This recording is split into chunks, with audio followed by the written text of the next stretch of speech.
Bonsoir. Alors, on va parler de la paracha de Yitro. Euh, il y a- non, je vais poser d'abord pas mal de questions. Pourquoi la paracha s'appelle Yitro? Ou bien, disons, puisque dans notre paracha, le peuple d'Israël arrive au mont Sinaï, et qu'au mont Sinaï, il va recevoir les 10 commandements, et donc on a l'impression que c'est la paracha l'une des plus importantes, où on va lire les 10 commandements, et c'est quelque chose des gens viennent à la synagogue spécialement pour ça, etc. Et donc, juste avant la lecture, de nous raconter que Dieu s'est adressé à Moïse et devant le peuple pour dire les 10 commandements, un long chapitre est consacré donc à Yitro. Yitro, et non seulement il précède, enfin, en tout dans la Torah, il précède le don des 10 commandements, mais en plus, c'est le titre. C'est le titre de la parole. Et donc, la première question, c'est pourquoi est-ce que Yitro a tellement d'importance et est-ce que euh, il- on pourrait dire que Yitro a une importance pour les 10 commandements? Bon. Parce que on nous raconte que Yitro arrive. Alors, je situe d'abord l'histoire du peuple d'Israël telle qu'elle nous avait été racontée la semaine dernière. Ils ont traversé la mer.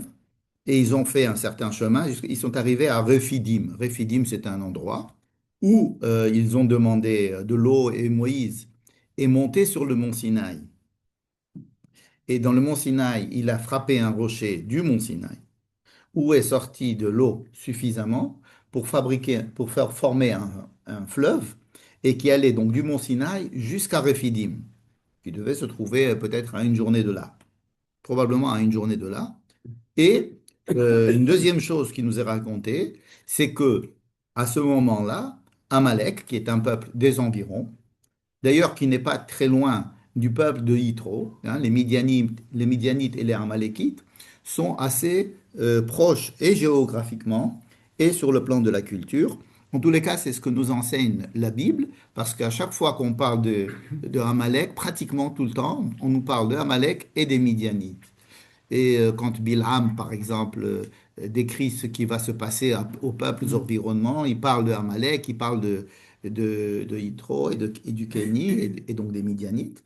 Lorsque dans l'histoire d'Israël, avec les Shoftim, c'est-à-dire dans les juges, etc., même à l'époque des rois, il va y avoir toujours des histoires avec Amalek et Yitro.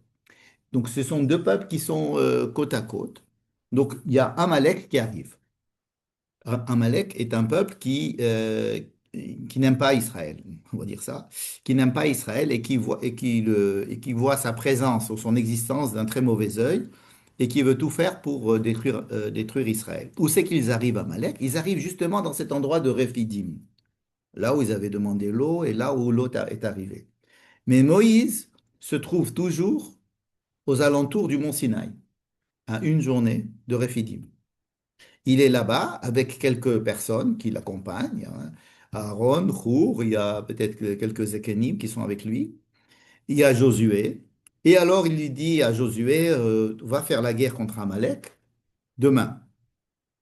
Pourquoi demain? Parce que justement, il y avait une journée de route entre les deux. Demain, je monterai sur la montagne et avec le bâton, on connaît l'histoire, Moshe, quand il avait le bâton levé ou la main levée, lorsque ses mains étaient levées, alors Israël gagnait. Quand les mains de Moshe n'arrivaient pas à être levées, alors il perdait la guerre. Enfin, il y avait une guerre qui se rallongeait comme ça. Et donc, en fin de compte, Israël n'a pas gagné totalement la guerre. Ils ont envoyé Halosh et Oshua, mais disons qu'ils se sont débarrassés de Amalek, ils sont partis. Bonsoir Daniel, comment vas-tu? Baruch haba. Et alors, justement, quand ils sont encore à Rephidim, Moïse est au mont Sinaï. Amalek arrive à Rephidim. Moïse reste au mont Sinaï, hein. Moïse reste au mont Sinaï. C'est-à-dire que Moïse est au mont Sinaï pour deux choses. Une première chose, c'est qu'il a fait couler de l'eau. Et deuxième chose, c'est qu'il était là-bas sur le rocher avec sa main pour essayer de diriger ou bien d'influencer la victoire d'Israël sur Amalek et en déléguant Yehoshua pour faire la guerre vraiment. Et il se trouve donc que ce Har Sinaï, hein, ce mont Sinaï, ce n'est pas une montagne que l'on rencontre pour la première fois, hein. C'est déjà au début du livre de Shemot, déjà nous en avons parlé. Quand Moïse va chez Yitro, à Midian, où il va prendre femme et surtout il va prendre beau-père.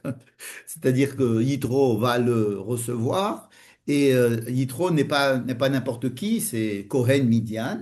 Donc il a le titre de Kohen Midian et il va le devenir Choten Moshe. Donc il a deux titres, qui sont deux titres que la Torah aime bien répéter ensemble parce qu'il y a comme s'il y avait une double histoire.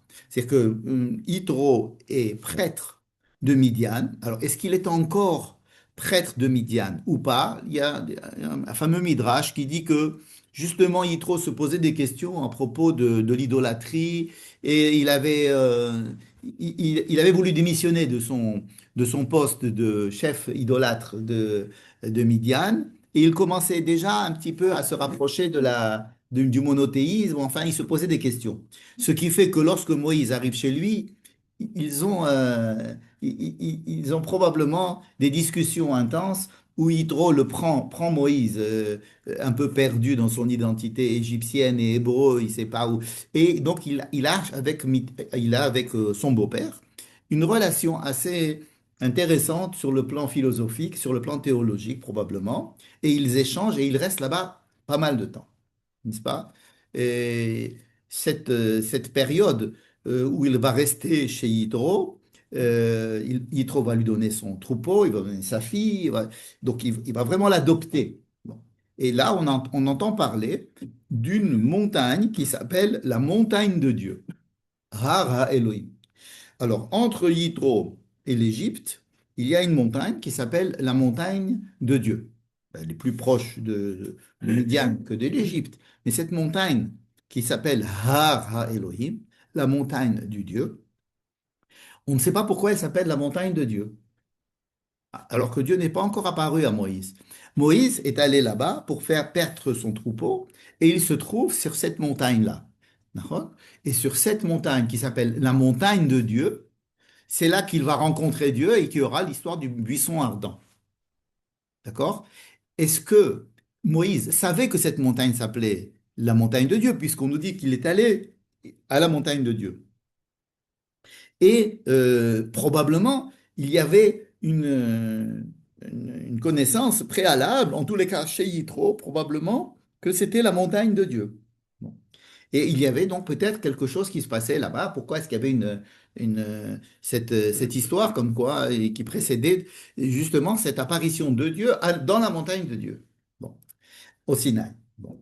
Ensuite, on nous a raconté, je vous rappelle ce que nous avons appris dans la paracha de Shemot, Moïse, après le buisson ardent, Dieu lui dit, va, tu vas sauver le peuple, on sait tout ce qu'il va lui dire. Il revient chez son beau-père, et il dit à son beau-père, je cite, je suis dans le chapitre 4 du livre de Shemot, et je suis dans le verset 18, Vayeler Moshe, Vayashov el yeter choteno, Moïse est retourné, donc il est retourné d'où? De la montagne de Dieu, donc de ce Sinaï, qu'on va appeler plus tard Sinaï, qui s'appelle aussi Chorev, il a plusieurs noms, Chorev, Sinaï et Hara Elohim. Il va retourner chez Yitro. Il va retourner chez Yitro, cela veut dire que, alors peut-être parce qu'il a envie de dire au revoir à sa femme et ses enfants, peut-être. En tous les cas, il retourne chez lui. Dieu vient de lui dire, va en Égypte. Va en Égypte. Il le convainc d'aller en Égypte. Et Moshe repart chez Yitro. Va yomerlo, et qu'est-ce que Moïse dit à Yitro? Elechana ve'ashuva el achai asher b'Mitzrayim. Je voudrais retourner, je voudrais faire un petit voyage pour aller voir mes frères en Égypte, voir s'ils sont toujours vivants. Comme si tous les Juifs étaient morts déjà, je voudrais voir s'ils sont encore vivants. Ve'er'e ha'odam chayim. Je vais voir s'ils sont encore vivants. Et Yitro lui dit, Lech le shalom, vas-y. On n'a pas l'impression dans ce verset que il va quitter complètement Yitro, qu'il va aller définitivement en Égypte pour avoir une nouvelle vie, de faire sortir le peuple d'Égypte, il lui dit comme s'il demandait à son patron, à son beau-père, je veux faire un petit voyage, je retourne en Thaïlande voir mes parents, je reviens. Mais Tarbès, il part pas. C'est ça. Alors, Il part pas. Tachlès, il part pas. Il part plus tard. Mhm. Tu as tout à fait raison. Et Dieu lui dit, c'est-à-dire, Il faut qu'il reçoive le verset le contrat. d'après, le verset d'après, le verset d'après, justement, je pense que c'est à ça que tu fais allusion, le verset d'après, c'est Dieu dit à Moïse, à Midian, cette fois-ci, il s'adresse à lui, à Midian, en lui disant, L'er shuv Mitzrayim, va, retourne en Égypte. Alors, on peut se poser la question, il l'avait déjà dit au mont Sinaï. Pourquoi est-ce que Moïse retourne chez Yitro et Yitro va lui donner à Moïse la permission de retourner en Égypte pour un temps indéterminé, mais c'est un temps, un certain temps, disons. Et Dieu, le verset nous dit que Dieu est allé chez Moïse à Midian cette fois-ci. Donc Dieu s'adresse à Moïse cette fois-ci à Midian, pas dans la montagne de Dieu, mais à Midian, et il lui dit, les gens qui te veulent du mal sont morts, va en Égypte. Donc il y a, comme il semble, une réticence de la part de Moïse, bien que Yitro lui ait donné la permission, il a quand même une réticence de retourner en Égypte. Mais il y va. Mais il y va avec sa femme et ses enfants. Il prend sa femme, il prend ses enfants, et ils font la route vers l'Égypte. Bon. Et en chemin, vous connaissez toute l'histoire que un ange a voulu tuer Moïse, Tsipora a fait la Brit Mila au fils qui n'était pas circoncis, on ne sait pas si c'est le premier ou le deuxième. Et à ce moment-là, Moïse est sauvé de la mort. Hein? Moïse, vous voulez tuer? Il voulait, ben, il va cacher un mytho. En principe, c'est pas clair. On ne sait pas qui l'ange voulait tuer. Et comme on parlait de Moïse, on parlait que de Moïse avant, donc il peut s'agir de Moïse. Hein. En tous les cas, Sipora fait un acte qui va sauver tout le monde. Elle va faire la Brit Mila à son fils, Caniré, et en faisant la Brit Mila à son fils, elle sauve tout le monde. Et le malach, ou bien l'envoyé de Dieu, ou le serpent, peu importe, dans tous les cas, le danger est écarté. Et à partir de ce moment-là, on n'entend plus parler de sa femme et de ses enfants, Moïse. Et non seulement on n'entend plus parler, mais il y a écrit, euh, Dieu a dit à Aaron d'aller voir rencontrer Moïse, ou dans ce Har à Elohim. Donc il n'était pas encore arrivé au Sahar à Elohim. C'est pour ça que j'ai. D'accord. Il avait quitté Midian, il n'était pas encore arrivé au Har à Elohim. Et le Har à Elohim, ça a l'air d'être une étape importante entre l'Égypte et Midian. Hein. Exactement où cela se trouve, on ne sait pas. Mais comme c'est raconté, on a l'impression que c'est une étape intermédiaire. Donc Moïse est allé sur le Hara Elohim, Dieu lui dit va délivrer le peuple, il retourne à Midian, Yitro lui dit tu peux y aller, il n'y va pas, Dieu lui dit vas-y, il y va. Et en chemin, il y a une histoire avec sa femme et ses enfants. Ensuite, Dieu lui dit va à la montagne de Dieu. Et il dit à Aaron d'aller à la montagne de Dieu. Et donc Aaron sait très bien de quoi il s'agit.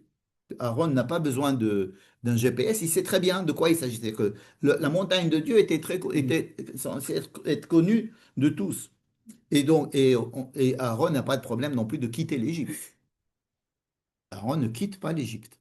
N'est pas interdit de quitter l'Égypte. On se demande. Les Lévites n'étaient Alors pas. on dit que les Lévis n'étaient pas esclaves, mais faire tout un tintouin pour sortir les Juifs d'Égypte alors on voit que Moïse s'en va et que Aaron s'en va, sans problème. Bon, peu importe, je ferme la parenthèse. Et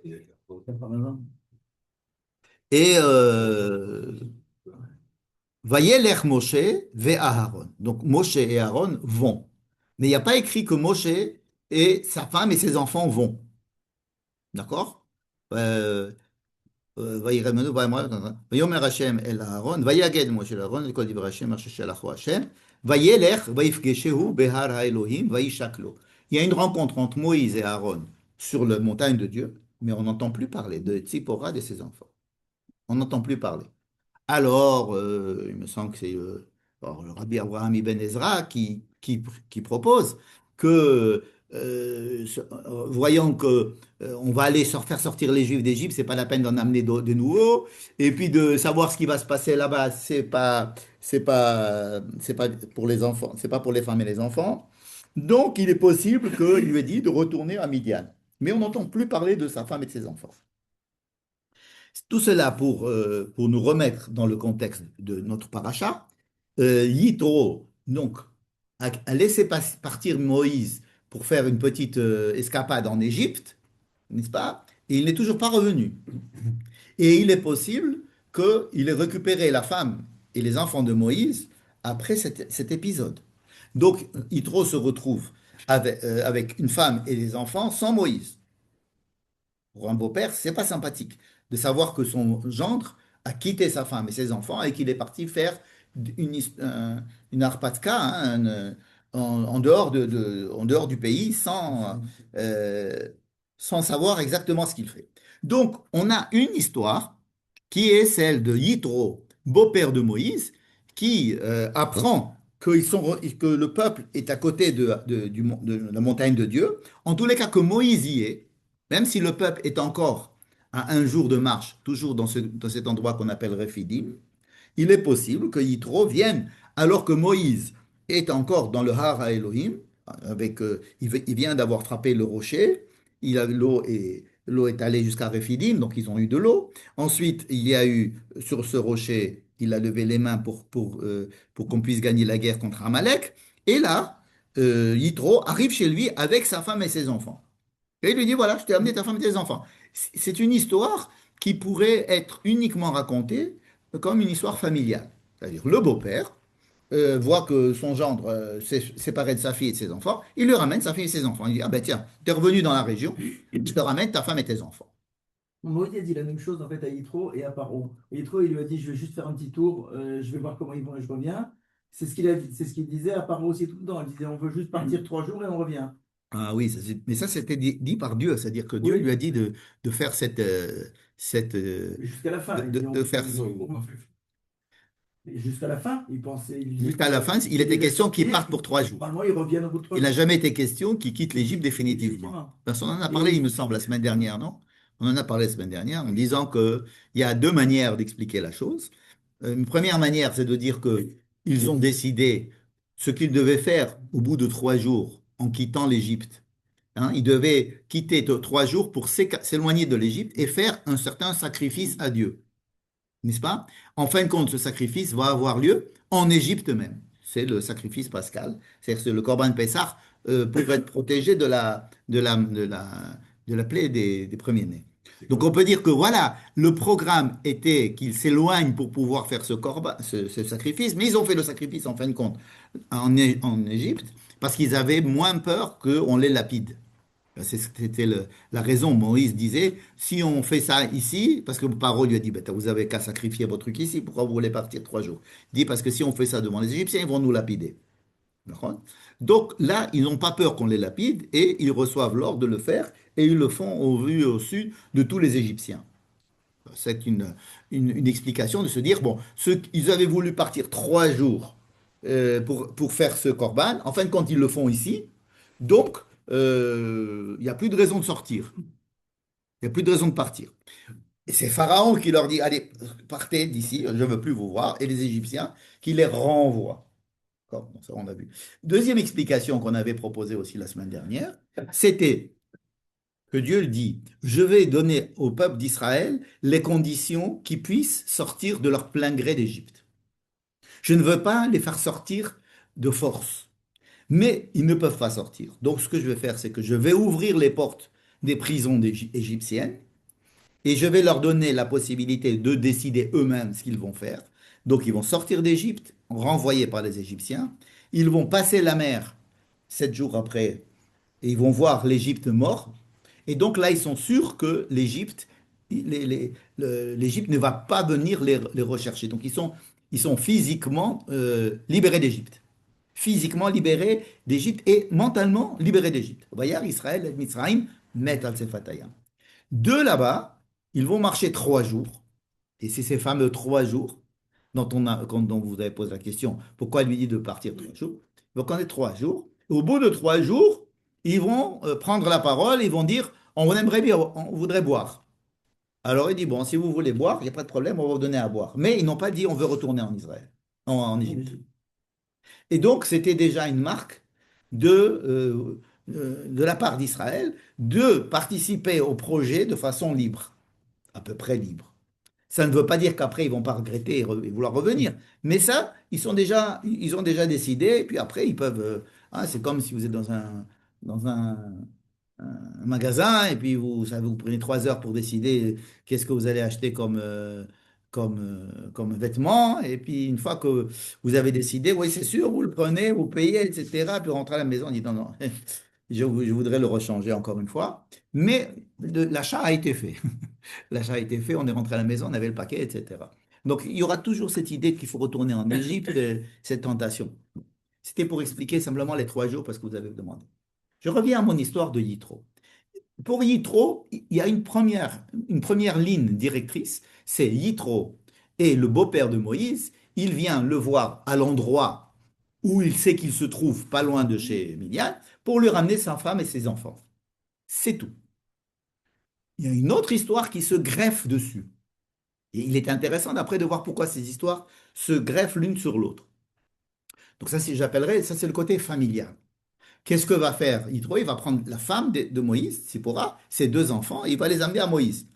Ça se passe très mal, dans le texte en tous les cas, parce que Yitro arrive, sa femme, ses 2 enfants, il voit Moïse, Moïse va et il va aller embrasser. Mais qui il va embrasser?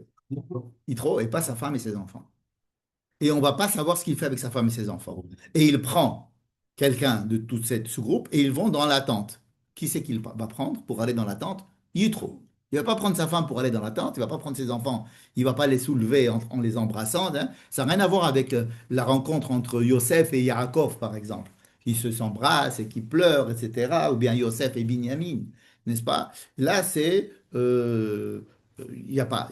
Moïse, on ne décrit aucun rapport entre lui, sa femme et ses enfants. Et après, à partir de ce moment-là dans la Torah, on ne parlera plus des enfants de Moïse ni de sa femme.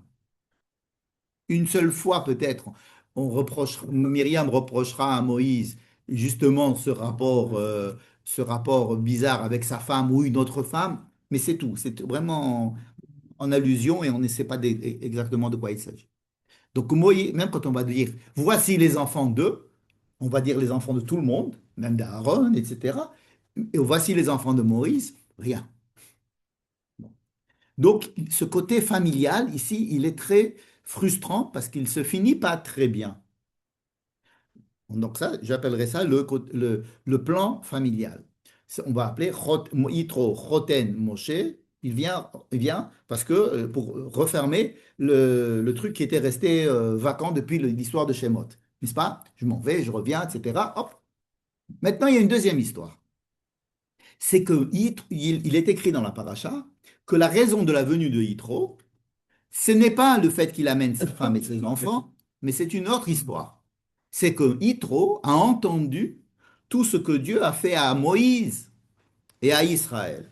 Donc, c'est-à-dire qu'il a été impressionné. Il a entendu ce qui se passait en Égypte. Comment? On ne le sait pas, mais probablement parce il a des contacts avec l'Égypte. Beaucoup de Midrashim racontent ces contacts qu'il avait avec Pharaon lui-même, etc., qui était un conseiller. Bon, peu importe, en tous les cas, il vient parce qu'il a Vaishma Yitro euh, Kohen Midian. Kohen Midian. Choten Moshe. Vous voyez, on nous dit qu'il s'appelle Yitro et qu'il a 2 cartes de visite. Il a carte de visite, il est encore Cohen Midian, c'est le prêtre de Midian. Et donc, c'est un homme de foi, un homme, j'allais dire un homme oui, un homme de religion, euh, un homme un prêtre. Et il est aussi le beau-père de Moïse. Et ce sont ces 3 personnages qui ne forment qu'un qui arrivent. Et chacun va avoir son histoire. Donc là, j'ai décrit déjà l'histoire de la famille. Maintenant, Yitro, en tant que peuple extérieur au peuple juif, quelqu'un qui représente une des familles, des nations, qui ne fait pas partie du peuple juif, entend ce qui s'est passé cette histoire vient juste après la venue de Amalek. C'est pas parce qu'on a changé de paracha que les deux ne sont pas liés. il y a l'histoire d'Amalek arrive, il a une certaine manière d'appréhender le peuple d'Israël. Yitro vient, et il a une autre manière complètement opposée d'appréhender le peuple d'Israël. D'accord? Non seulement cela, mais Yitro va respecter ce qui s'est passé, il va prendre cela comme une information extrêmement capitale pour sa foi et pour comprendre sa foi lui-même en tant que Cohen Midian. C'est-à-dire que c'est un religieux qui sait qu'il s'est passé quelque chose. Il prend en compte, hein, c'est pas tous les religieux, par exemple, aujourd'hui, qui ont pris en compte qu'il y a eu un État d'Israël est né. Je parle des religieux dans toutes les religions. Il y a des religieux qui se sont rendus compte, il y a des religieux qui ne se sont pas rendus compte. Hein. C'est pour ça qu'on prie, dans la Hamida, on prie, V'techezena einenu b'shuvcha leTzion, que nos yeux voient, soient ouverts le jour où on reviendra à Sion. Parce qu'on peut revenir à Sion et les yeux ne voient pas. Hein. Einaim lahem velo yiru. Mais il y a des religieux d'autres nations aussi qui ont du mal à reconnaître cette chose-là. Ça a mis beaucoup de temps au Vatican de reconnaître, et puis c'est pas tout à fait reconnu, et il y a toujours ils sont plus copains avec les Palestiniens, enfin bref, ça leur pose des problèmes théologiques extraordinairement. Ils voulaient pas un rabbin, moi, c'est ça Hein? au début, ils voulaient mettre un rabbin comme ambassadeur d'Israël, mais le Vatican a dit non. Mais pas de rabbin parce que ce n'est pas une histoire religieuse. C'est une histoire politique, de libération des peuples, etc. C'est pas religieux. Parce que si le Vatican reconnaît Israël comme le retour du peuple d'Israël sur sa terre, ça détruit une grande partie de sa foi et de son identité, ce qui va lui pose problème. Donc ça s'est pas encore passé. De cette manière, exactement comme l'islam aussi ne reconnaît pas. Il y a deux parties dans le Coran. Une partie où le peuple d'Israël est propre, c'est le peuple qui a du livre, qui a donc la terre d'Israël lui appartient. Et ensuite, lorsque Mahomet s'est fâché avec les Juifs, il a dit que c'était une terre qui appartenait pas aux Juifs et qu'il fallait détruire les Juifs et qu'il fallait prendre leur place. N'est-ce pas? Mais la première partie existe quand même dans le Coran, donc ça dépend avec qui on parle pour qu'ils ils nous servent ces versets ou ces versets, mais ils sont contradictoires. Les N'est-ce Juifs, les enfants d'Israël. pas? D'accord. Alors, il y a donc une attente de savoir qu'est-ce que les goyim pensent d'Israël, surtout les théologiens. Et là, nous avons donc deux peuples qui sont, on a dit tout à l'heure, qui vivent dans les mêmes régions, qui sont dans la même époque, qui vont être côte à côte pendant encore longtemps, comme ça on va les décrire, le Kéni, Amaleki, etc. Mais deux approches opposées. Amalek vient pour détruire Israël, Yitro vient pour les aider et lui donner, leur montrer son admiration. Il va venir et ils vont faire des sacrifices aux dieux, alors qu'il n'y a pas du tout de mitzvot de sacrifice. On n'a pas encore lu le livre de Vaïkra. On ne sait pas ce que ça veut dire les sacrifices. On va revenir tout à l'heure. Et ils font tout de suite des sacrifices. Ça veut dire que faire des sacrifices à Dieu, c'est une pratique très connue, courante chez tous les peuples. Chez tous les peuples.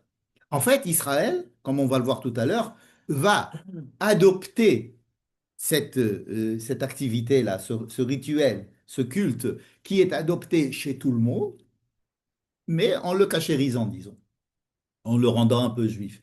Mais ce n'est pas les juifs qui ont inventé les sacrifices, loin de là. On a vu déjà Adam, Noé, je sais pas, Adam non, Noé, bon, il y avait aussi Caïn et Abel, mais il y avait Noé et Abraham, ils ont fait des stèles. Il y avait des activités religieuses rituelles qui étaient probablement celles qui appartenaient à tous les peuples aux alentours. Ça ne dérange absolument pas la Torah. Bon. Mais encore une fois, on va voir ça tout à l'heure. Et donc, instinctivement, Yitro vient pour montrer l'admiration qu'il a envers le Dieu d'Israël et l'histoire d'Israël et son gendre qui est devenu le chef d'Israël et qui a réussi pas mal de choses. Il est là et il est très enthousiaste et il vient et il a un rapport totalement opposé à celui de Amalek. Bien. Et nous allons avoir probablement dans l'histoire juive une palette de réactions qui vont entre la réaction amalécite et la réaction de Yitro. Jusqu'à aujourd'hui, nous disent, les Kurdes se disent être descendants de Yitro et ils participent à l'identité. Druzes, pardon. Et ils participent à l'armée, ils participent à l'identité d'Israël. Pour eux, ils ont adopté cela. Donc, même à l'époque ancienne, par exemple, la Haftara que nous avons lu la semaine dernière, quand il y a eu la guerre entre Sisra, Melech Yavin et Barak, celle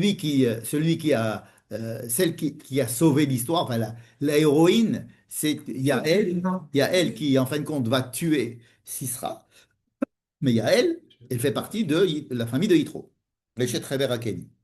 Ce qui veut dire qu'il y a des alliances.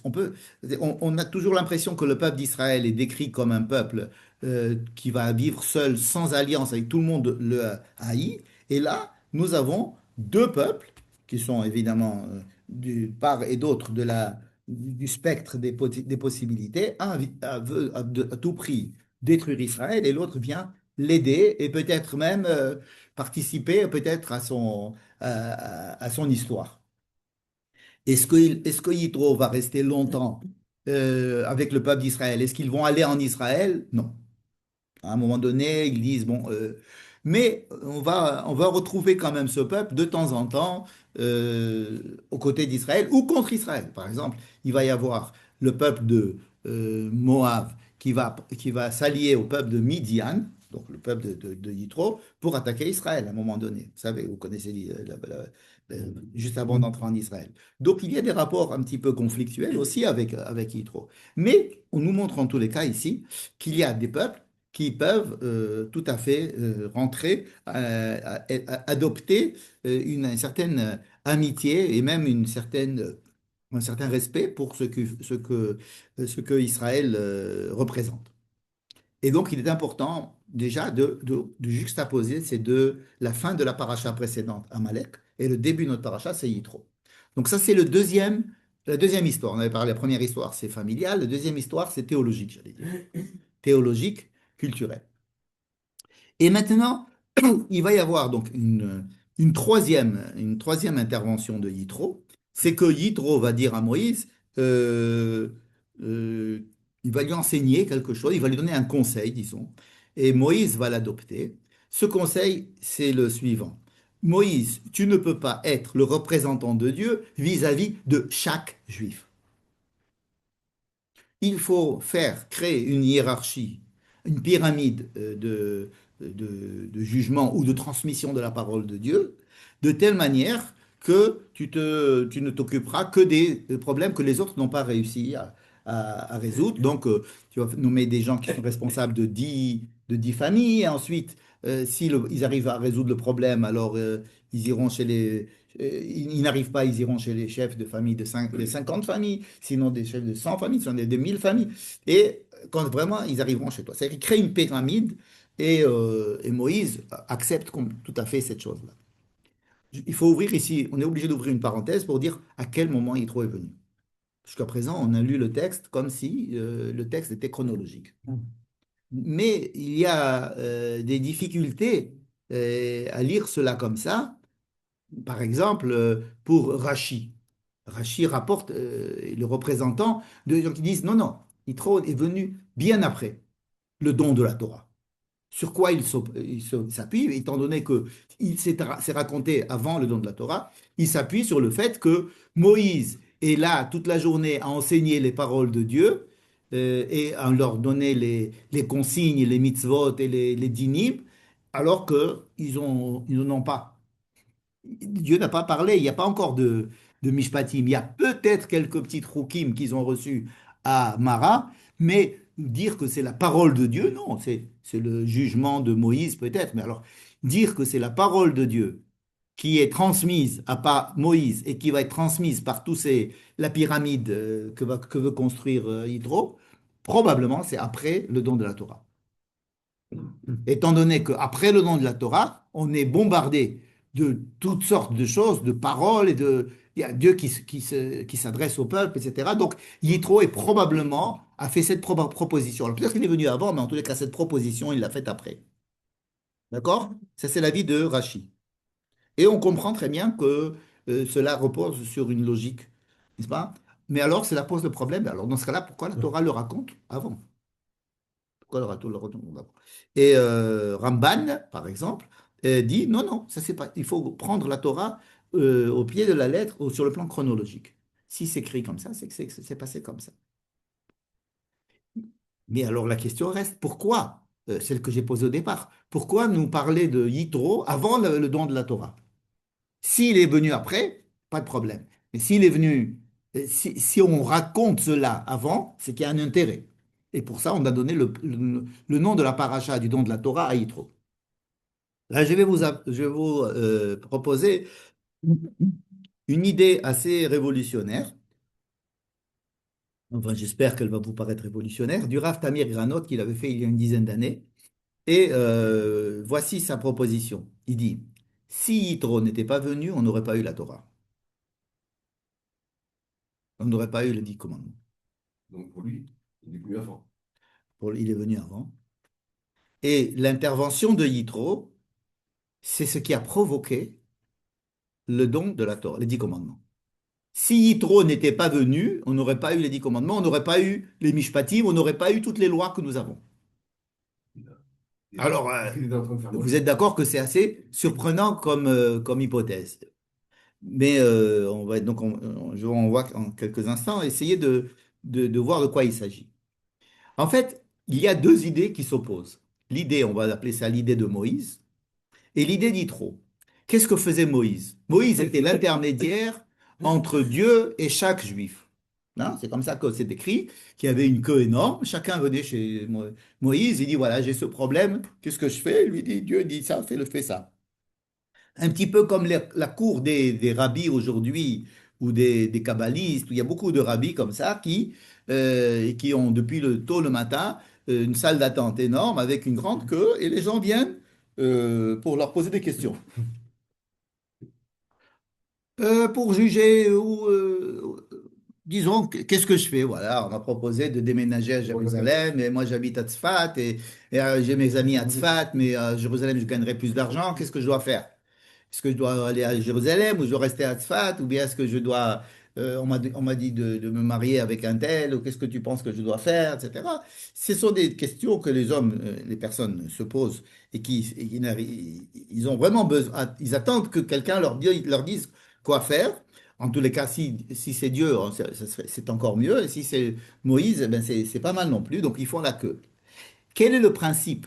Qu'est-ce que ça sous-tend? Ça sous-entend que chaque juif, chaque personne a un rapport avec Dieu. Et que la loi qui va lui être donnée, ou la décision qui va lui être donnée, c'est du sur-mesure. Si vous voulez, c'est la différence qu'il y a entre le sur-mesure et le prêt-à-porter. D'accord? Donc imagine, avant, on n'avait que de sur-mesure, il n'y avait pas de prêt-à-porter. Avant, on allait chez le tailleur pour nous faire, pour nous faire un costume, un autre taille. N'est-ce pas? Il n'était pas question d'aller dans un magasin acheter un costume. Bon, je dis il y a longtemps. Je ne suis pas si vieux, mais c'est ce qu'on faisait. C'est comme ça qu'on m'a fait mes costumes quand j'étais petit. Ma mitzvah, etc. J'allais chez un couturier. Alors, bon. Ça veut dire quoi? Avoir un rapport à Dieu personnel. Il est évident que cette idée-là a du sens, de se dire que le rapport qu'un être humain a avec Dieu est un rapport qui doit rester individuel, particulier, euh, qui ne ressemble à aucun autre. Il n'est pas question que nous ayons deux personnes le même rapport avec Dieu. Imaginez par exemple, un Mavdil, Elef Evdelim, je vais voir un médecin, ou je vais voir un psychologue. Hein. Il est rare qu'un psychologue enfin, tels qu'on les connaît, prennent plusieurs patients à la fois et leur donnent et la même écoute pour plusieurs personnes. Donc, un rapport entre un psychologue et un patient, c'est un rapport assez intime et qui est exclusivement dépendant du rapport entre les deux. Donc, le rapport que nous avons avec Dieu est un rapport qui devrait être très particulier et individuel et extrêmement lié à la personne elle-même. C'est la théorie de Moïse, enfin, la théorie qui est attribuée à Moïse, qui dirait notre rapport avec Dieu, comment est-ce que nous devons servir Dieu? Servir Dieu, c'est quelque chose qui dépend totalement de la manière dont je ressens les choses. Je suis fabriquer mes questionnements, etc. Et cela a beaucoup, si on y pense, cela a énormément de sens, n'est-ce pas? Il n'y a pas qu'il n'est pas question de donner le même traitement à tout le monde. Chaque patient va me raconter ce qu'il a, etc. Encore plus, par exemple, chez les homéopathes, par exemple. Il y a des homéopathes, euh, comment ils s'appellent? Comment ils s'appellent? Ceux qui donnent un seul, qui donnent un seul, un seul traitement, un seul médicament, une seule, une ordonnance, euh, unitaire, ou je sais pas quoi. C'est-à-dire qu'ils trouvent le médicament ou bien le traitement qui est spécifique à la personne et qui va régler, qui est censé régler un grand nombre de problèmes que cette personne particulière a. Et donc, il y a une grande écoute et on va interroger, ça peut prendre plusieurs séances jusqu'à ce qu'on arrive à trouver. Il y a des homéopathes qui disent, bon, t'es enrhumé, tu prends tu prends ça et ça et ça et ça marche, et puis... Mais il y a quand même euh, cette idée extrêmement précieuse de dire que chaque personne étant unique dans le monde, elle ne peut pas avoir le même rapport à Dieu qu'une autre. Prenez la prière, par exemple. Comment c'est possible que nous ayons tous la même prière? Que ce soit qu'il y ait un livre de prière. C'est quelque chose d'extrêmement dérangeant sur le plan de l'idée, n'est-ce pas? Alors, l'idée de Moïse est une idée pure, est une idée que l'on peut comprendre au niveau du sens et qui a tout son sens, je dirais, et qui garde sa fraîcheur, et même si elle ne va pas être complètement adoptée. Qu'est-ce que va dire Yitro contre ça? Il va dire, c'est très joli ta théorie, mais ça ne peut pas tenir la route. Ça peut pas tenir la route. Ce n'est pas que ton idée est mauvaise, mais elle n'est pas praticable. Hein. Il lui dit, Navol tibol, tu vas pas tenir le coup sur le plan physique et moral, tu pourras pas. C'est-à-dire que la société humaine est faite de telle sorte qu'on ne peut pas imposer ou bien régir les rapports de religieux avec une adaptation à chacun. Voilà l'idée de Yitro. Voilà l'idée de Hydro. Elle vient, alors, c'est une idée qui aurait pu être exprimée par quelqu'un d'autre que Hydro.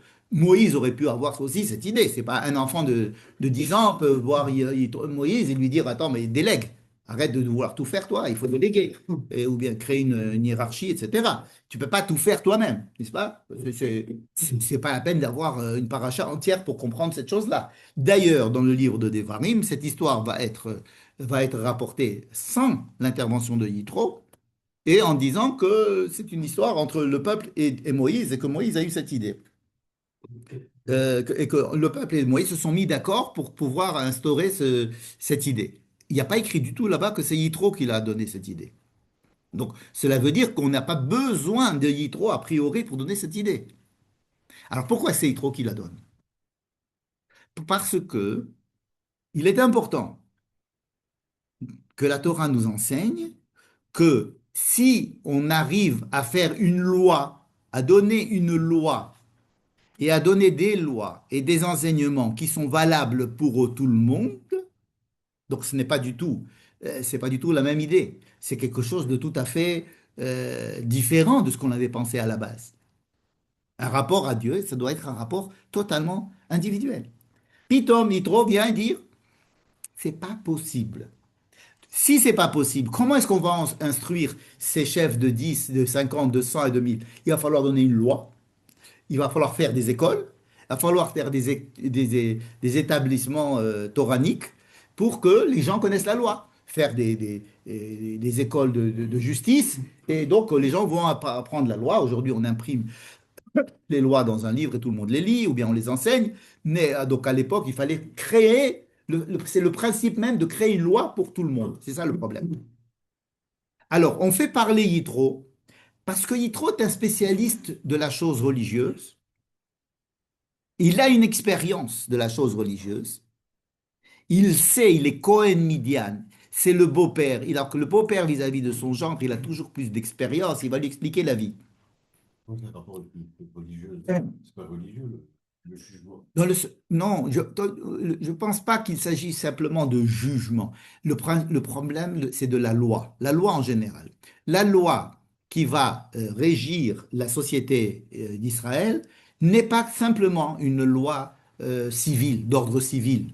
C'est-à-dire, il va falloir faire ceci comme ça. Si vous avez une vache, il va falloir lui faire ça et ça. C'est pas tant le souci de la Torah. On n'a pas créé un peuple juif pour savoir comment est-ce qu'on va régler le problème entre une vache qui a cassé le vase de l'autre et comment on va se partager, etc. Cela existe dans toutes les sociétés. Alors, les juifs, ils vont avoir leurs lois adaptées, si vous voulez, mais ce n'est pas ça c'est pas ça le cœur même de la raison d'être de la loi juive. Et comme La les loi juive n'a pas comme spécificité on n'est pas venu que pour faire ce genre de choses. C'est-à-dire que toutes les lois des sacrifices, toutes les lois civiles d'ordre ou pénal, mais toutes les lois qui vont régir une communauté, ce n'est pas ça qui fait le propre de la loi juive. Le propre de la loi juive, ça va être d'avoir un rapport vis-à-vis de Dieu, vis-à-vis du spirituel. Comment faire rentrer des idées fondamentales qui font partie de la religion, c'est-à-dire de la manière de vivre une certaine spiritualité et une mission dans le monde à travers des lois. Et c'est ce qui fait quand les gens venaient voir Moïse. Moïse, c'est pas que pour un jugement, c'est aussi dit que c'est pour entendre la parole c'est pour entendre la parole de Dieu. Alors, qu'est-ce que c'est que la pauvreté? Oui, c'est vrai. Alors, alors ici, il s'agit on peut dire, le mishpat, d'accord. Ou bien, il faut bien comprendre que ce n'est pas simplement pour résoudre les problèmes de litige entre voisins. On n'a pas fait un peuple d'Israël parce qu'il a des idées géniales par rapport au règlement des litiges entre voisins. La preuve, c'est comme on va le voir la semaine prochaine dans la parole Mishpatim, beaucoup de lois sont copier, modifier des lois qui existaient à l'époque. À l'époque, il y avait des lois qui avaient été mises par les peuples. De la même manière que les corbanotes, que les sacrifices n'ont pas été inventés par le peuple juif, ils n'ont pas été inventés par la Torah. Les sacrifices existaient avant. La Torah vient simplement donner sa version des choses. C'est-à-dire comment faire un corban, je disais tout à l'heure cachériser les corbanes, ou cachériser les lois. Ça veut dire quoi les cachériser? Ça veut dire les prendre et leur dire non, plutôt nous on verrait la chose de cette manière. Mais ce n'est pas ça le but de l'intervention divine envers son peuple. Il n'a pas créé un peuple pour ça. Il faut bien comprendre.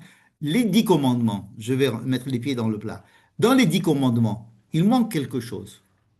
C'est comment l'homme doit servir Dieu. Il n'y a pas écrit.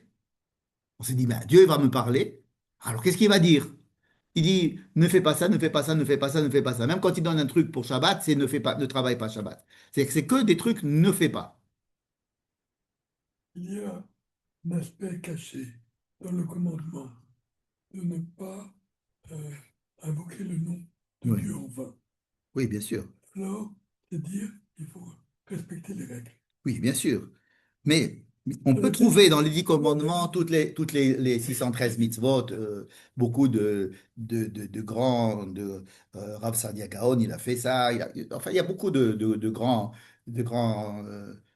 sages qui ont essayé de voir que dans les 2 premiers commandements, déjà, on peut voir toutes les mitzvot assez dans le premier commandement, toutes les mitzvot lota assez dans le deuxième commandement. Enfin bref, faire des équivalences, ça, on est spécialiste et ça ne manque pas. Mais je parle du principe. Est-ce que Dieu a fait sortir le peuple d'Israël d'Égypte? Pourquoi? Pour lui donner des lois civiles, comment faire avec son voisin? Ou pour lui donner une raison d'être et une mission de travail, de servir Dieu ou d'avoir une manière d'aborder le monde, n'est-ce pas? Alors, elle va se traduire évidemment dans les problèmes que j'ai avec mon voisin. Mais à la base, ce que Moïse devait transmettre à chaque juif, c'était l'attente de chacun vis-à-vis de Dieu. C'est qu'est-ce que je dois faire dans ma vie? Comment est-ce que je dois considérer les choses? Ça veut dire quoi que Dieu a créé le monde? Est-ce qu'il y a un but dans le monde? Chacun se pose des questions, des milliards de questions. Mais chacun se les pose de façon individuelle et pour savoir vraiment que la personne qui pose une question comme ça, de savoir vraiment comprendre sa question, il faut rester avec elle longtemps. Il faut l'écouter, il faut parler, il faut savoir qu'est-ce que c'est ce mot pour lui avant de pouvoir répondre. Donc, il est difficile d'avoir une réponse globale. Lorsque l'on donne un cours de Torah censé être un cours de Torah, c'est aussi la quadrature du cercle. Parce que théoriquement, on ne pourrait étudier des choses importantes que tout seul ou à deux. Quand on se connaît assez bien et qu'on a un langage qui ne veut pas dire commun, mais qui peut être partagé. Mais parler à une assemblée de personnes, c'est toujours très, très aléatoire. Une personne va penser ça, une personne va prendre cette phrase. Donc, l'idée de Yitro, c'est il n'est pas possible d'avoir un rapport particulier avec chacun. Donc, il faut qu'il y ait une loi commune. Pourquoi? Pas par idéal, mais par compromis, par nécessité. Vous comprenez? C'est dans ce sens que le Rav Tamir Granot explique que c'est l'idée de Yitro, l'idée que Yitro représente ici, mais qui n'est pas une idée qui dépend de Yitro. Elle est ici représentée par Yitro comme elle aurait pu être représentée par quelqu'un d'autre. Il se trouve que ce quelqu'un d'autre est extérieur au peuple et qu'il a une certaine expérience de la chose religieuse et qu'en plus il est le beau-père. Genre, moi je vais te donner les conseils. Viens mon fils, je vais te donner les conseils. Le parrain qui va venir et qui va nous donner la parole, n'est-ce pas? Donc, le fait qu'on n'ait jamais parlé des 10 commandements dans la Torah jusqu'à notre paracha. Il n'était pas question des 10 commandements. Il n'était pas question que Dieu parle au peuple. Il n'était pas question que Dieu parle à Moïse devant le peuple. Il n'était pas question d'avoir quelque chose sur cette montagne. Peut-être venir faire un certain sacrifice sur cette montagne. Ta'avdou et ta Elohim à la Harazé. Peut-être, mais c'est tout. N'est-ce pas? Et puis, on a cette histoire de la Torah qui va nous, bom, bom, avec toutes les séries de lois qu'on va voir, et le Mikdash, enfin, ça va nous tomber dessus, alors on n'avait rien prévu avant. Demandé. On n'avait rien demandé, on n'avait rien prévu. C'est que quand Dieu donne le programme à Moïse au départ, il ne lui parle pas des 10 commandements, il ne lui parle pas de tout ça. Il dit simplement, vous serez mon peuple et je serai votre Dieu. Mais comment cela va se traduire, on ne sait pas. D'accord? Comment est-ce que cela est arrivé sur la table? À cause de cette idée fondamentale que Yitro représente, à savoir, il n'est pas possible de créer un peuple avec un service divin ou avoir une certaine morale ou une certaine manière de se comporter et qui soit grosso modo bonne pour tout le monde, parce qu'il n'est pas possible que ça soit bien pour chacun. Donc à partir de ce moment-là, nous avons ici un problème. Est-ce que lorsque je vais par exemple faire ma prière et on va me dire, voilà, la prière, tu vas la lire sur ce livre. C'est un sidour, comme si sidrou otanu. Ils nous, ils nous ont eu en hébreu, le salaire, c'est un jeu de mots. Mais le sidour, c'est on va mettre les choses. Comment faire une prière que tout le monde va dire? Je ne parle pas à Dieu comme tu parles à Dieu. C'est pas possible. Ou alors on se moque. Donc le fait même de créer un texte de prière commun, c'est déjà en opposition avec un rapport personnel à Dieu. Il va y avoir beaucoup de problèmes, de discussions et de marloquot. Par exemple, Rambam, Maïmonide, pour lui, il faut prier tous les jours. Mais qu'est-ce que c'est que la prière? C'est quelqu'un qui va venir et qui va s'adresser à Dieu en lui faisant, en lui disant des louanges, en essayant de dire quels sont ses besoins, quelles sont ses interrogations. C'est un rapport d'un homme avec Dieu et au moins une fois par jour, ça doit se passer. Mais c'est pas un peu en opposition avec le fait que Akadosh Baruch Hu a créé Israël en 12 tribus. En 12 parce qu'il doit y avoir une spécificité de chacun. Oui, oui, c'est pas en Tout le contradiction, au monde, tout le contraire. monde ne peut pas être pareil. Oui, Tout le monde oui, ne non, ressent non pas, seulement pas le ça, même rapport avec. n'importe. C'est-à-dire qu'il va y avoir, à partir de cette paracha de Yitro, imaginez qu'on n'avait rien, on est complètement surpris par cette idée de Yitro qui arrive et qui dit comment on va faire un truc pour tout le monde, c'est pas possible. Moi, c'est un truc, c'est tellement personnel que c'est pas possible que ça soit partagé par tout le monde, n'est-ce pas? Bon. Alors, il y a donc ce problème qui continue dans la halakha jusqu'à aujourd'hui, dans le Moussar, dans le judaïsme en général. Est-ce que le judaïsme doit être vécu de façon individuelle, privée, ou alors il doit être fait de façon collective avec des paroles de prière communes, avec des lois communes, n'est-ce pas? Évidemment, la solution, c'est de faire les deux. C'est-à-dire comme par exemple, que de faire la prière, alors on fait les trucs communs, mais on doit y instiller, soit dans chaque beracha, soit à la fin de la prière, un texte personnel ou avoir un rapport privé à Dieu. N'est-ce pas? Ce côté-là ça a été perdu un petit peu parce que les gens veulent bien avoir les règles, savoir les règles. On n'est plus rassuré avec les règles. Mais la vraie demande, la demande authentique, ça serait que la personne ait une prière personnelle et qu'elle ait un rapport à Dieu de façon authentique, personnelle. Alors, vous allez me dire, alors dans ce cas-là, ça va aller dans tous les sens et on peut pas faire un peuple comme ça.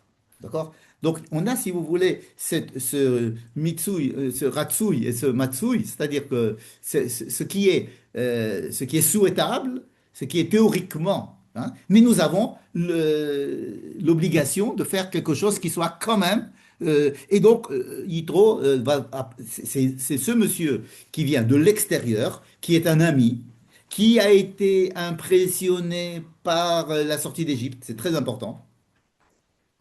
Parce que quelqu'un qui n'est pas impressionné par la sortie d'Égypte, il ne peut pas donner ce genre de conseil parce qu'il va croire que c'est une religion alors que c'est une histoire nationale. N'est-ce pas? La sortie d'Égypte, c'est pas une religion, c'est une histoire nationale. C'est un fait historique national de la naissance d'un peuple à travers un autre peuple. C'est pas quelque chose de religieux.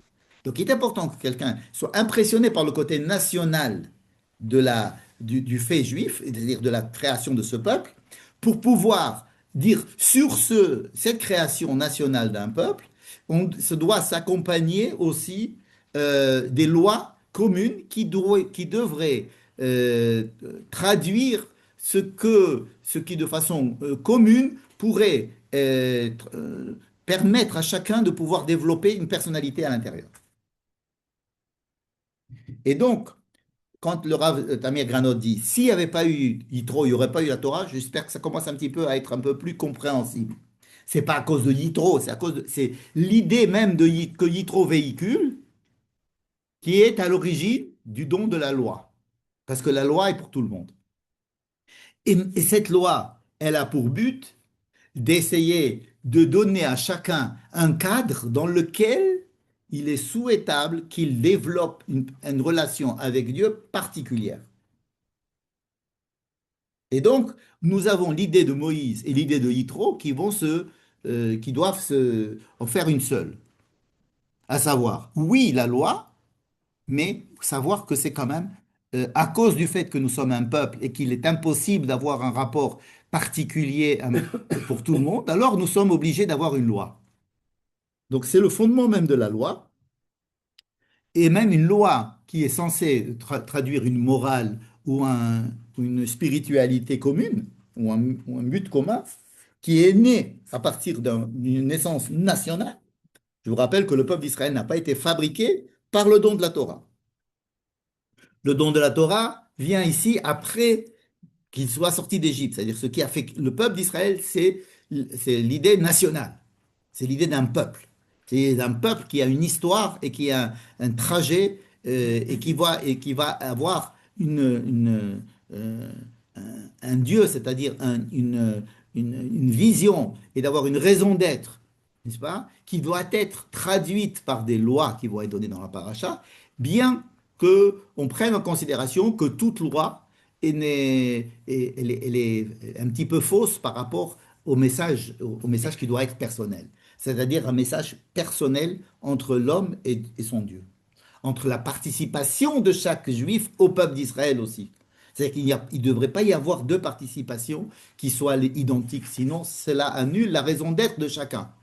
Chacun est là pour développer une manière personnelle et on a besoin de lui pour développer cette manière personnelle. Et c'est pour ça que le peuple juif est composé de 12 tribus, de 70 personnages ou de 600 000 personnes. C'est-à-dire que chacun, comme les pièces d'un puzzle, est indispensable, mais il doit faire partir du tout. Cette idée-là de Vaishma Yitro Kohen Midian et Kol Asher Asa Elohim, les Moshe ou l'Israël Amo, maintenant on commence à comprendre l'importance de chacun de ces mots. Ce Yitro qui va être celui qui va apporter l'idée qu'on doit avoir une loi, n'est-ce pas? Eh ben, c'est lui qui est, d'abord, il a la possibilité de le faire parce qu'il est le beau-père de Moïse et que c'était lui son mentor pendant pas mal une dizaine d'années, des dizaines d'années avant et qu'il a été, il s'est fabriqué chez lui. Donc, il a un langage. C'est comme des joueurs d'échecs qui se comprennent, quoi. Ils ont passé leur nuit au coin du feu à parler théologie, probablement, n'est-ce pas? Et donc, le fait qu'il soit en plus qu'il est percuté, le fait que le peuple d'Israël soit né en Égypte et que Dieu a fait cela au peuple d'Israël, et que le peuple d'Israël est né du Dieu d'Israël, et qu'il y a quelque chose de national dans le peuple d'Israël, et cette identité, elle est d'abord nationale. Il n'y a que quelqu'un qui a eu ces choses-là qui peut venir ensuite apporter son idée. Vous comprenez? Cette idée ne vient pas de Moïse, elle vient de Yitro, extérieur, spécialiste en religion, et qui a été impressionné favorablement par la sortie d'Égypte. Et donc, il a été impressionné par Dieu, le Dieu d'Israël, et la naissance du peuple d'Israël reliée à son Dieu dans l'histoire. Il n'y a que lui qui peut venir dire, écoutez, vos histoires là, ça marche. Je suis pas, on n'est pas en train de créer la raison d'être de la loi, parce que ce que je viens de dire, c'est une introduction à tous les cours de Mishpatim, comment ça s'appelle Mishpatim? C'est le droit. Les premiers cours de droit, c'est justification du fait qu'il y a une loi. D'où vient la loi? Et les Grecs en ont parlé encore mieux que quiconque. Pourquoi avoir des lois? Et les lois ont toujours eu lieu. Les Juifs n'ont pas inventé les lois. Et des lois avant, et des lois après, et des lois meilleures, et des lois bien. Peu importe, c'est pas ça le problème. Je fais pas l'introduction d'un cours de droit. Mais je dis qu'ici, l'idéal, c'est qu'il y ait un rapport personnel avec Dieu et un apport personnel de chaque juif à l'intérieur du peuple juif. Mais pour gérer cela et pour pouvoir donner un cadre où chacun pourra développer son apport, alors on est obligé d'avoir la Torah, beaucoup plus large que le mot Torah, que le mot loi. La Torah, c'est en même temps un enseignement et en même temps une série de lois. Mais dans la pensée du Rav Granot, ce qui veut dire, enfin, je comprends, c'est que c'était le plan divin, seulement il fallait que quelqu'un vienne l'expliquer. Probablement. Bien sûr. Il fallait que ce soit quelqu'un d'extérieur qui vienne Oui, l'expliquer. c'est-à-dire la mise en scène de la Torah. La mise en scène, c'est une mise en scène. Le fait de dire que Yitro est venu avant, qu'il a dit ça, c'est comme ça, on voit bien que c'est une mise en scène, c'est une mise en mots, mise en texte, mise en ce que tu veux, mais c'est-à-dire que c'est une construction. La Torah est une construction qui ne raconte pas une histoire, mais qui raconte un cheminement d'idées et d'histoires qui sont porteuses de sens. Ce n'est pas un livre d'histoire, n'est-ce pas? C'est pour ça que l'idée du Ramban est extrêmement intéressante. Il dit, si ça a été placé là, c'est pour une raison très particulière. Il ne faut pas prendre cette chose-là comme étant une chose d'avant qui a été mise ici pour des... C'est parce qu'il faut bien comprendre que sans avoir compris Yitro, je ne peux pas comprendre qu'il y ait un don de la Torah. Donc ça va plutôt dans le sens de... enfin, le Rav Tam Griganot va dans le sens de Rambam. Hein. Tout à fait. Tout à fait. Il va dans le sens. D'ailleurs, le Rav Tamir Granot va toujours dans le sens du pshat. Et donc, il est très, très rambamique dans ce sens-là. Il prend les choses telles qu'elles apparaissent dans la Torah et il essaie de comprendre pourquoi elles sont écrites comme ça. C'est les fib shuto shel mikra, comme il dit toujours, selon le sens littéral du texte. Il essaye de voir ce qu'il y a sur le sens littéral du texte et il n'adopte d'autres commentateurs ou d'autres idées que si elles viennent expliquer le sens littéral du texte. C'est ça beaucoup plus que Rashi. Hein, Rashi il prétend venir expliquer le sens littéral du texte, mais en fait il utilise énormément de midrash et des fois de sod, n'est-ce pas? Bref. Donc, nous avons compris que on a essayé de répondre à la question pourquoi la Torah raconte Yitro avant le don de la Torah. Je voudrais faire une petite parenthèse et dire que à notre époque, il y a, à mon avis, un développement de l'individu. Ah, vous êtes d'accord? C'est-à-dire que l'individu est au centre de tout. Chacun a son téléphone, chacun a son numéro de sécurité sociale, et c'est à partir de là que tout va se gérer. Donc, l'individu, ses besoins, ses désirs, etc. Et ce qui est autour est là pour essayer de convenir à l'individu. Donc, ce n'est pas un monde global, c'est le monde autour de chaque individu, n'est-ce pas? Cette idée est très, à mon avis, elle est très présente dans la manière de penser actuelle de tout le monde, n'est-ce pas? Et c'est une idée qui est formidable parce qu'elle développe énormément de côté personnel, elle développe l'importance de l'homme, etc. C'est magnifique. Seulement, elle, elle est, si vous voulez, de la vie de Moïse. C'est-à-dire chacun a sa vie. Chacun a sa vie. Chacun a sa manière d'être juif, comme ils disent aujourd'hui, par exemple, pour être juif. Chacun a sa manière d'être homme. Chacun a sa manière d'être bien. Chacun a sa manière d'être moral. Parce que chacun a c'est-à-dire que tout le monde se construit autour de chacun. D'accord? On se marie moins, on fait moins d'enfants, on fait moins partie de communauté. Il y a comme ça une tendance à être l'individu est au centre. Bon. Si l'individu est au centre, donc même, pourquoi est-ce que vous allez m'imposer des lois?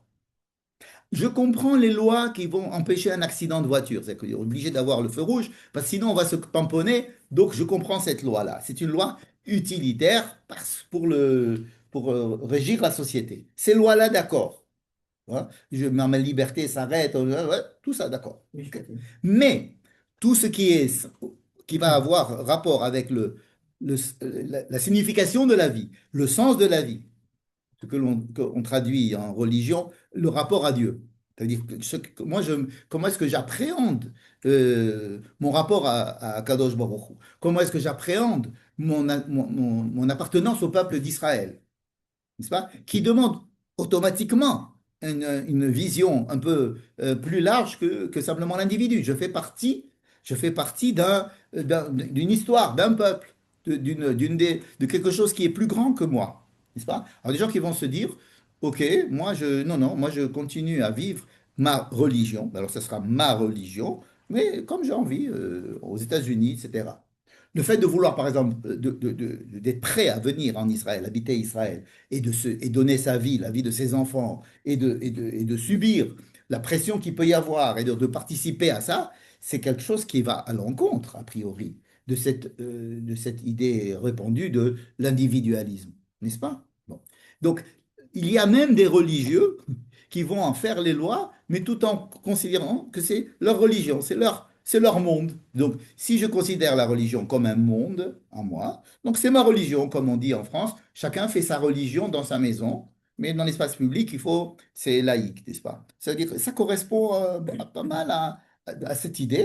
Comment est-ce qu'on va intégrer le fait que les gens ils soient religieux alors qu'il y a que c'est un monde individualiste? C'est que chacun a sa religion, c'est que chacun a sa manière de voir. En Israël, il peut y avoir aussi des gens qui vont se dire, bon, écoutez, vous, c'est votre manière de comprendre la Torah.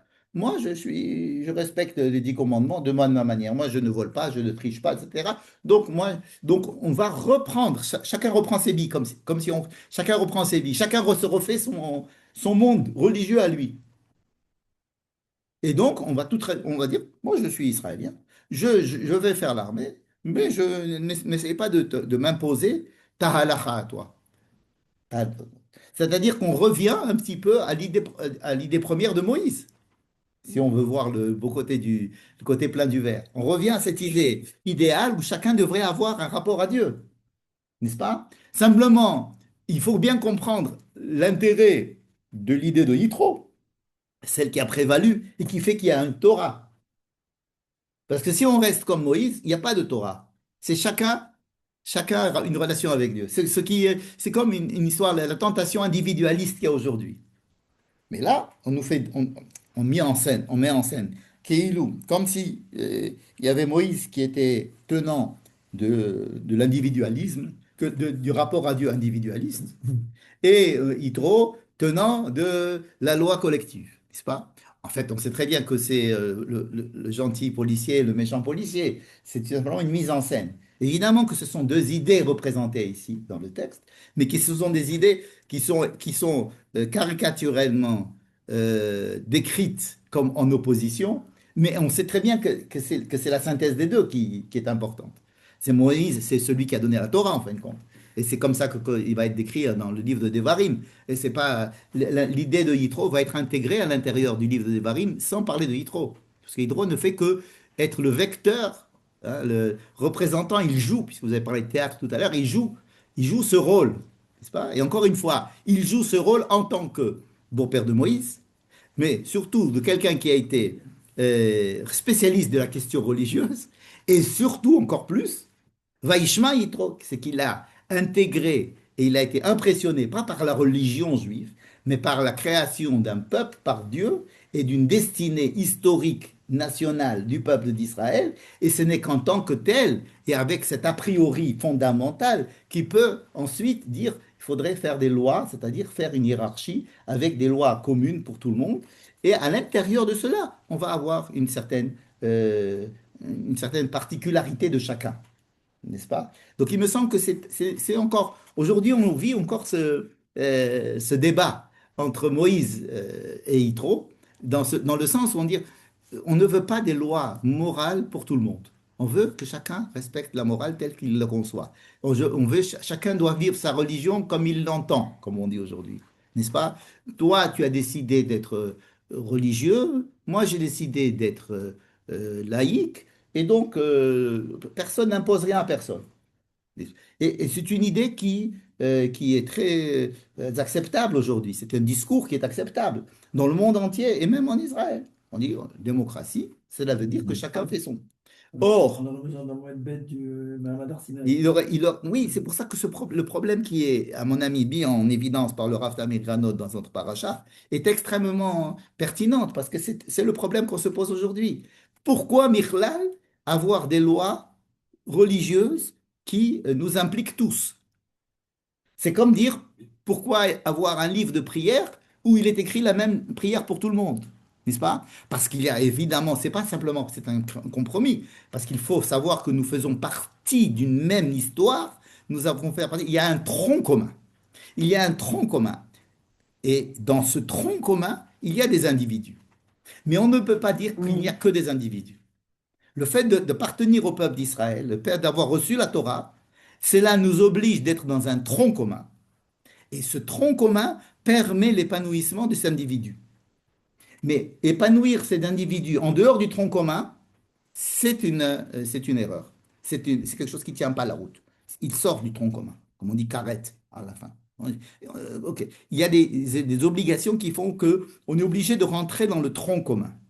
Alors c'est vrai que ce tronc commun, il a été un petit peu, ils ont mis des vis un petit peu partout, hein, avec des étaux de tous les côtés, d'accord? Mais le principe est là.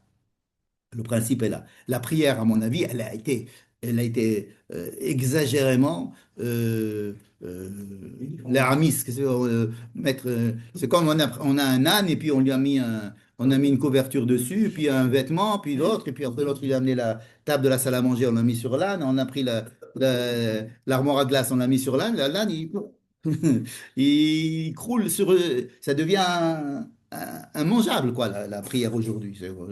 Ça devient un texte, plus un texte, plus un texte, plus un texte, plus un texte, plus un texte, plus un texte. C'est jusqu'à ce que tellement d'arbres, on ne voit plus la forêt, c'est-à-dire on ne se voit plus de quoi. Et d'ailleurs, Oui, nous avons un gros problème avec ça. J'espère qu'on aura la maturité un petit peu de retrouver tout en gardant le corpus. Mais ça va, à partir du moment où quelqu'un a ajouté une tranche de fromage dans le hamburger, on va.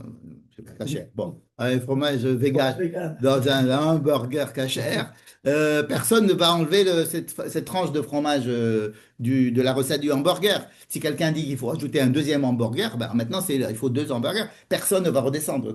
Ça devient un millefeuille, quoi. Chacun ajoute une feuille dans la prière. Alors au début, à la fin, on fait deux Hamida, on fait deux Ktoret, on fait deux machins, c'est une autre déclinie, mais il est bon de faire ça aussi, etc., etc. Et tout ce qui était textes facultatifs deviennent textes obligatoires. Enfin, bref, ça devient un grand millefeuille.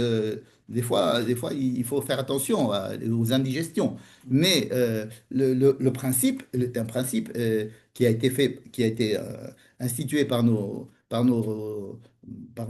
sages, qui dit qu'il faut qu'il y ait un corpus de prières.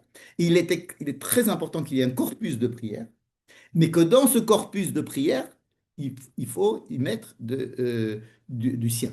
Chacun doit avoir, y trouver son. C'est pour ça que ça se fait en silence, à voix basse, chacun debout, et ça veut dire que c'est une prière individuelle, n'est-ce pas? Il y a des prières que l'on chante tous ensemble, mais puis l'essentiel de la prière, ce qu'on appelle la Hamida, c'est être debout face à Dieu et parler à voix basse. À quoi cela sert si tout le monde dit la même chose? Parce qu'en principe, on ne devrait pas dire la même chose. Enfin, on dit les mêmes mots, mais avec des intentions chacune particulières, et même ajouter des mots particuliers. Donc, c'est-à-dire cette synthèse-là qui doit être faite. Donc, il est possible qu'on ait un petit peu oublié l'esprit et qu'à force à force d'avoir cette contrainte du corpus, etc., on a un petit peu exagéré dans ce sens-là. Bon. Mais ça, c'est une autre histoire. Dernier point que je voudrais ajouter, c'est ce que j'avais commencé à dire à propos du contenu des 10 paroles. C'est qu'on n'y trouve pas grand-chose à part ne pas faire. Ne fais pas, ne tue pas, non, non, non, non, non, non, non. Tu n'auras pas Dieu en dehors de moi, etc. Shabbat, bon. Peut-être qu'Abel et Avicha Imecha, respecte ton père et ta mère, peut-être que ça, ou effectivement, c'est quelque chose de positif. C'est-à-dire, euh, quoique, joli commentaire du Rav Tamir Granot, là encore, qui dit qu'est-ce que c'est que respecte ton père et ta mère, afin que tes jours s'allongent sur la terre que Dieu t'a donnée. C'est ça le cinquième commandement. Respecte ton père et ta mère sur la terre que Dieu t'a donnée, afin que tes jours s'allongent sur la terre que Dieu t'a donnée. C'est une loi qui est donnée au peuple d'Israël, qui ne doit pas être coupée de ses racines et de ses pères et de ses mères. C'est-à-dire, si tu veux rester en Israël, respecte la tradition de ton père et de ta mère. Sinon, tu quittes. C'est-à-dire, il ne voit pas du tout cette mitzvah comme une mitzvah particulière où chacun doit respecter son père et sa mère. Par ailleurs, c'est une autre loi. Mais cette loi-là, respecte ton père et ta mère, elle s'adresse, d'après la lecture du Pshat du Rav Tamir Granot, elle s'adresse au peuple d'Israël. Si tu veux continuer à habiter la terre d'Israël, il faut que tu respectes les lois de ton père et de ta mère. Respecte ton père et ta mère, c'est-à-dire respecte ce qu'on appelle aujourd'hui la tradition. Respecte ce que tes parents t'ont transmis. Hein. Cela, il apprend des mots afin que tes jours s'allongent, etc., sur la terre, etc. Euh, et en analysant le verset, effectivement, à la base, ça choque, mais après, on se rend compte que c'est effectivement, ça a l'air d'être le sens même de la mitzvah. Par exemple, dans le schéma Israël, il y a écrit ça. C'est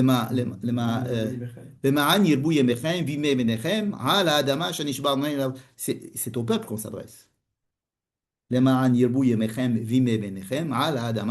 Afin que tes jours s'allongent et les jours des générations qui viennent puissent continuer sur la terre que Dieu vous a donnée. C'est pas pour que quelqu'un ait une vie plus longue, c'est pour que le peuple ait une vie longue en Israël. C'est-à-dire qu'il continue, qu'il n'y ait pas d'exil. Hein. Donc, c'est intéressant à ce sujet, ce qui veut dire que ça aussi, c'est un peu une mitzvah négative, dans le sens où ne te détache pas de tes parents, quoi. Dans ce sens-là, tous les 10 commandements sont négatifs. Et, ça nous rappelle que la plupart, la mitzvah, le commandement qui revient le plus dans la Torah, c'est l'idolâtrie. C'est surtout quoi pas faire. C'est surtout quoi pas faire. Primum non nocere, comme on dit en médecine. Primum non nocere. C'est la première loi qu'on donne à un médecin. D'abord, n'aggrave pas la situation. C'est-à-dire, si tu veux venir, ok, avec beaucoup d'humilité, d'abord, essaye de ne pas être, de ne pas être esclave de choses qui sont. À partir du moment où on t'interdit des choses, la loi, d'abord, c'est bien pour m'interdire. D'accord? Et alors, après ces 10 commandements, on est très étonné qu'à la fin de la paracha, on nous dise, Misbah Adamata, c'est lit. D'accord? Euh, il faut que, si tu veux faire un autel, c'est-à-dire que si tu veux vraiment faire un culte envers moi, et parce que tu as envie de faire comme tout le monde, quoi. Tu as un Dieu, tu as une religion, tu as un chef, alors on va faire une religion. Tout le monde fait des religions, on va faire la religion. Alors Dieu, il n'aime pas les religions. Dieu n'aime pas les religions. L'idolâtrie, l'interdiction de l'idolâtrie, c'est un manifeste anti-religieux, disons. Et donc il dit, bon, si vraiment tu as envie de faire des sacrifices, alors ne fais pas un truc ton épée, avec laquelle ton épée a réussi à tailler les pierres, parce que ça, tu peux pas faire avec l'épée, tu peux pas construire un truc, un culte pour moi. Et puis, je préfère encore un truc de terre, de sable, de Misbah Adama, t'as Séli.